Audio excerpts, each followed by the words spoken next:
Past perfect tense है ये topic हमारा, ये टॉपिक हमारा। इसे समझ लो ध्यान से, तुम्हें न रटना पड़े दोबारा। पास्ट परफेक्ट टेंस है ये टॉपिक हमारा, ये टॉपिक तुम्हारा। इसकी पहचान क्या होती है? चुका था, चुकी थी, चुके थे, या था, इते थे, आए। चुका था, चुकी थी, चुके थे, या था, इते थे, आए। भूतकाल में पूर्ण हो चुके कार्य को ये बतलाए। पहले ही हो चुका कार्य एक, इसका एक इशारा। पास्ट परफेक्ट टेंस है ये टॉपिक हमारा, ये टॉपिक हमारा। रूल क्या है इसका? कोई भी सब्जेक्ट साथ में हेड है तुम्हें लगाना। सब्जेक्ट कोई भी हो, I, we, you, they, he, she, it, नाम, सिंगुलर हो या प्लूरल हो, कोई भी सब्जेक्ट साथ में हेड है तुम्हें लगाना। वर्ब की थर्ड फॉर्म ही लगती, भूल नहीं तुम जाना। हेल्पिंग वर्ब हेड है इसकी, हेल्पिंग वर्ब हेड है इसकी, इसका सदा सहारा। पास्ट परफेक्ट टेंस है ये टॉपिक हमारा, ये टॉपिक हमारा। प्रिय दोस्तों और मेरे स्टूडेंट्स, आप सभी का बहुत बहुत वेलकम है, बहुत बहुत स्वागत। इस वीडियो में जो टॉपिक आपने देखा है पास्ट परफेक्ट टेंस, तो इसको अभी हमने देखा था इस सॉन्ग के माध्यम से कि इसकी पहचान क्या होती है। क्रिया के अंत में चुका था, चुकी थी, चुके थे, या था, इति, ए थे, इस प्रकार के शब्द मिल जाते हैं। और इसमें कार्य भूतकाल में पूर्ण हो चुका होता है, या यहाँ पे जो लिखा है ना, पहले ही हो चुका कार्य एक, इसका एक इशारा। ये आपको दो कार्य दिए होंगे भूतकाल में ही, दोनों घटित हुए होंगे, उनमें से एक का पहले हुआ होगा, एक बाद में। तो ये तो इसकी पहचान है। बनाते कैसे हैं? सबसे पहले सब्जेक्ट, उसके बाद में हेड लगाते हैं, वर्ब की थर्ड फॉर्म। मतलब इस प्रकार से सबसे पहले सब्जेक्ट, और सब्जेक्ट कोई भी हो, फर्स्ट पर्सन, सेकंड पर्सन या थर्ड पर्सन, या सिंगुलर या प्लूरल, कोई भी सब्जेक्ट हो, I, we, you, they, he, she, it, नाम, सभी में हेड लगता है, वर्ब की थर्ड फॉर्म सब में लगनी। उसके बाद में ऑब्जेक्ट है तो ऑब्जेक्ट, वरना जो भी अदर वर्ड्स हैं वो बाद में आ जाते हैं अकॉर्डिंग टू रूल्स। तो ये रहा गीत और ये रहा रूल। और ज़्यादा क्लियर करेंगे लेकर के कुछ सिलेक्टेड एग्जाम्पल्स। तो देखते हैं पहला सेंटेंस, वह तुम्हें कल एक उपहार दे चुकी थी। तो हमने फार्मूला क्या लिखा था, यहाँ लिख देते हैं दोबारा से। सब्जेक्ट ये अफर्मेटिव का है, उसके बाद में हेड, वर्ब की थर्ड फॉर्म, उसके बाद ऑब्जेक्ट या अदर वर्ड्स। वह तुम्हें कल एक उपहार दे चुकी थी, इसका हो जाएगा she had, she had, subject had, verb की third form, given you a gift yesterday, इसका हुआ she had given you a gift yesterday। दूसरे प्रकार से ऐसे भी बना सकते हैं, she had given a gift to you yesterday। अगर इनडायरेक्ट ऑब्जेक्ट पहले लगाते हैं तो टू नहीं लगता है, इनडायरेक्ट ऑब्जेक्ट जैसे यू है, ये बाद में आएगा तो टू लग जाएगा उससे पहले। नेक्स्ट सेंटेंस, मैं यह खबर पहले ही सुन चुका था, तो ये हो जाएगा आई हैड, आई हैड, लेकिन इसमें पहले ही, इसके अंदर नहीं पे आ जाएगी already. I had already heard this news, मैं यह खबर पहले ही सुन चुका था।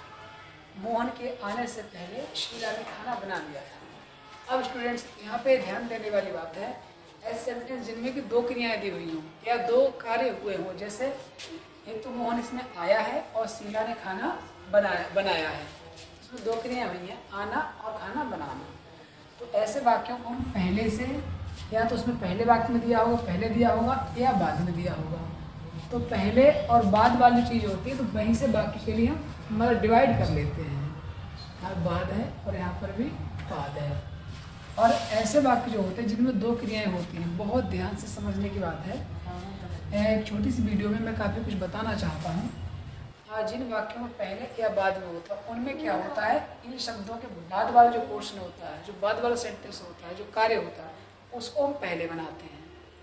मतलब पहले या बाद में जो पहले और बाद वाले शब्द है उसके बाद में जो सेंटेंस दिया है, जो कार्य हुआ है, जो क्रिया हुई है, उसको पहले बनाते हैं। लेकिन जिसको हम पहले बनाएंगे वो कौन से टेंस में बनाएंगे, ये चीज़ मैं लिखा नहीं रहा हूँ, आपको समझा रहा हूँ। जैसे मोहन के आने से पहले शीला ने खाना बना लिया था, तो पहले काम कौन सा हुआ है, खाना बनाने वाला। अब ये होता कि मोहन के आने से पहले शीला ने खाना नहीं बनाया था, तो भले ही वो ना बनाया हो लेकिन फिर भी पहले वाले वाक्य में जो वाक्य हम पहले बनाएंगे अर्थात दूसरा वाला, तो वही वाला वाक्य हम बनाएंगे पास्ट परफेक्ट से, मतलब सब्जेक्ट हैड और वर्ब की थर्ड फॉर्म से। पहले वाले वाक्य में पहले वाला वाक्य बनाएंगे इस वाले फार्मूला से, और बाद वाले वाक्य में बाद वाला बनाएंगे इस वाले फार्मूला से। जैसे शीला ने खाना बना लिया तो इसका हो जाएगा Sheela had cooked the food, पहले लगा देंगे बिफोर। अब दूसरा वाला क्लाउज देंगे मोहन आया। अब इसमें दूसरी क्रिया है वो मोहन के आने की है, तो यहाँ पे ध्यान दें, एक तो वाक्य बन जाता उसी टेंस कंसिस्टेंस की वाक्य है। जो दूसरा वाला कार्य होता है जो बाद में हुआ होता है उससे बनाते हैं पास्ट इंडेफिनिट में। जी हाँ, आपने सही सुना, ये भले पास्ट परफेक्ट है लेकिन इसमें एक कार्य जो पहले घटित होता है वो होता है पास्ट परफेक्ट में ही, जो दूसरा होता है जो बाद में घटित होता है वो बनता है पास्ट इंडेफिनिट में। तो मोहन आया, इसको बनाएंगे हम मोहन केम।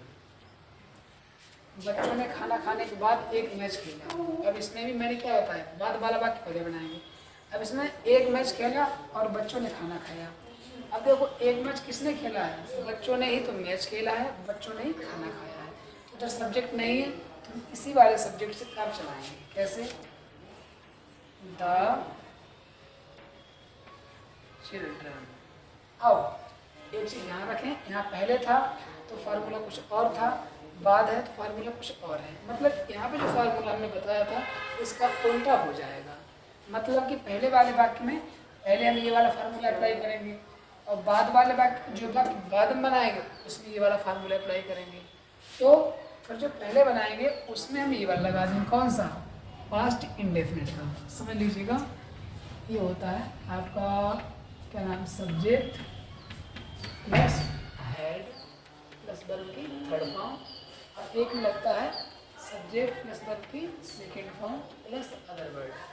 एक ये तो लगता है पहले वाले में जब पहले दिया हो, और बाद वाला मामला हो तो उसका उल्टा हो जाता है, सब्जेक्ट प्लस वर्ब की सेकेंड फॉर्म इधर लग जाती है और इधर हो जाता है सब्जेक्ट प्लस हेड और प्लस वर्ब की थर्ड फॉर्म। ये समझिएगा।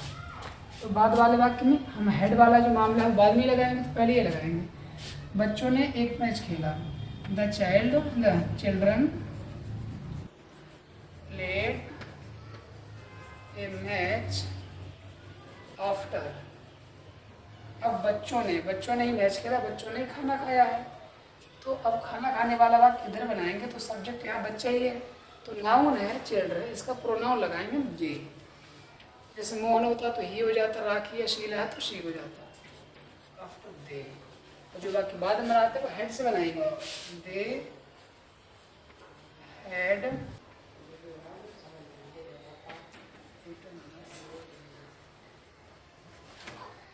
The children played a match after they had eaten the food.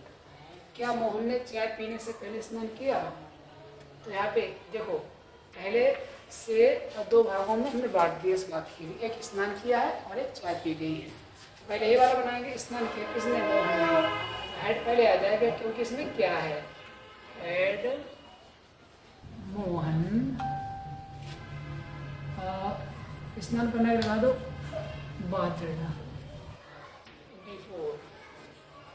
अब देखो क्या नाम, चाय किसने पी, मोहन ने। तो मैंने क्या बताया, नाम है तो इसका प्रोनाउन हो जाएगा ही, और ही क्या किया है, took tea. Before he took tea. Had Mohan bathed before he took a tea. मोहनी ने खाना खाने के बाद पानी नहीं पिया, निगेटिव है ये।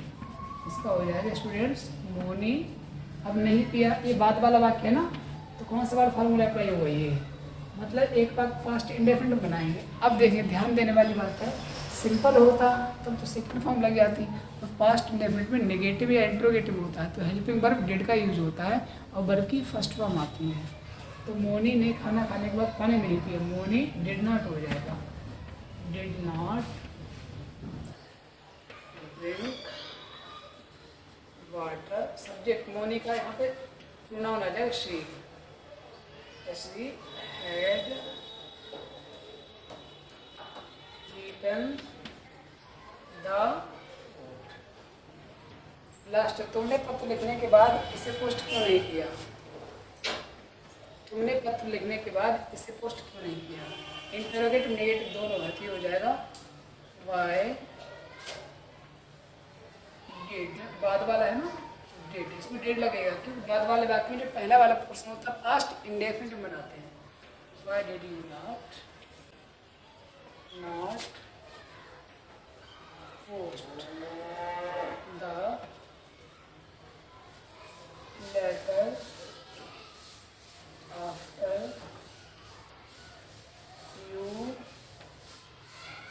had written it लगा देंगे। Why did you not post the letter after you had written it?